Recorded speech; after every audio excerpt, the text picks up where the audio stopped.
வணக்கம், என்னோட பேர் V Muthukumar. Native Tirunelveli. Staff தென்காசியில் மேக்ஸ் ஸ்டாஃபாக ஒர்க் பண்ணிகிட்டு இருக்கேன். நடந்து முடிஞ்ச குரூப் 4 எக்ஸாமில் கிளியர் பண்ணி இப்போது அக்ரிகல்ச்சர் டிபார்ட்மெண்ட்டில் ஜூனியர் அசிஸ்டன்ட் எடுத்திருக்கேன்.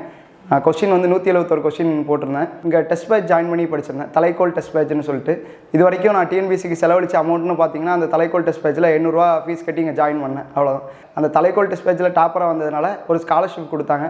ஸோ அது மூலமாக ஐகேன், வீக்கேன், அப்புறம் டாப்பர்ஸ் டெஸ்ட் பேட்ச் இந்த மாதிரி எல்லாமே ஸ்காலர்ஷிப்பில் தான் படித்தேன். இது வரைக்கும் நான் செலவழித்த அமௌண்ட்னா வெறும் 800 மட்டும்தான்.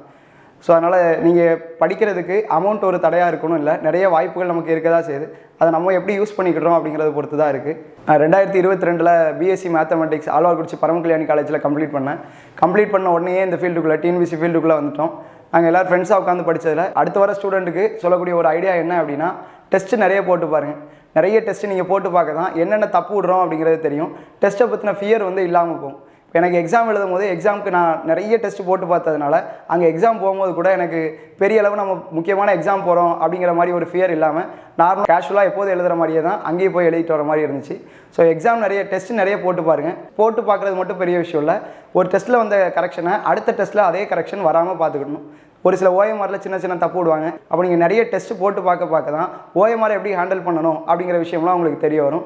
இப்போ கூட ஓஎம்ஆர் எப்படி ஹேண்டில் பண்ணணுங்கிறதுல நிறைய விஷயம் மாற்றிருக்காங்க. ஸோ அதனால் டெஸ்ட்டுங்கிறது ரொம்ப ரொம்ப முக்கியமாக இருக்குது. காலேஜ் முடிச்சதுக்கப்புறமா வீட்டில் இருந்து தான் படிச்சுக்கிட்டு இருந்தேன்.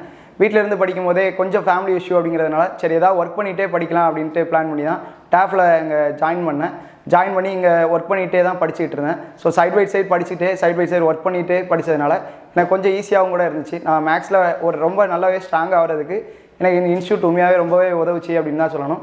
இல்லை எனக்கு ரொம்ப நன்றி சொல்லணும் அப்படின்னு சொன்னீங்கன்னா, முதல்ல எங்கள் அப்பா அம்மாவுக்கு ரொம்ப நன்றி. ஏன்னா என்னை நம்பி படிக்க வச்சது அவங்க தான். அதனால் அவங்களுக்கு முதல்ல நன்றி சொல்லிக்கிட்டேன். அதுக்கு அடுத்து கண்டிப்பாக இன்ஸ்டியூட்டு ஆகாஷ் சார் அவர்களுக்கும், மாரியப்பன் சார் அவர்களுக்கும், செந்தில் சார் அவர்களுக்கும் உண்மையாகவே நான் ரொம்பவே நன்றி சொல்லணும். ஸ்பெஷல் தேங்க்ஸ் வந்து ஃப்ளோரா மேமுக்கு சொல்லணும். ஃப்ளோரா மேம் யார் அப்படின்னா தலைக்கோல் டெஸ்ட் பேட்சோட பேட்ச் கோஆர்டினேட்டராக இருந்தாங்க. அவங்க தான் நிறைய ஹெல்ப் பண்ணாங்க. படிக்கும் போது கூட ஏதாவது மார்க் கம்மியானால் கூட அடுத்து டெஸ்ட்டில் நல்லா பண்ணு அப்படின்னு கொஞ்சம் என்கரேஜ் பண்ணி மோட்டிவேட் பண்ணி எங்களை கூப்பிட்டு போனாங்க. ஸோ அவங்களுக்கும் ரொம்ப நன்றியை தெரிவிச்சுக்கிறேன்.